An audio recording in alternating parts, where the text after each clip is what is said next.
dir. Alhamdulillah, bu Allohni maqtashlik, ulug'lashlik uchun eng mukammal bo'lgan kalimadir.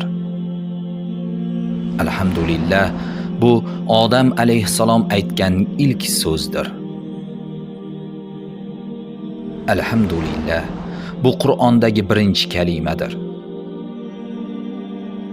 Alhamdulillah, bu eng afzal duo va zikrdir.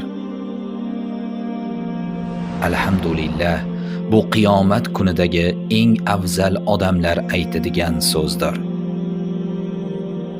Alhamdulillah, bu jannatning ko'chatidir.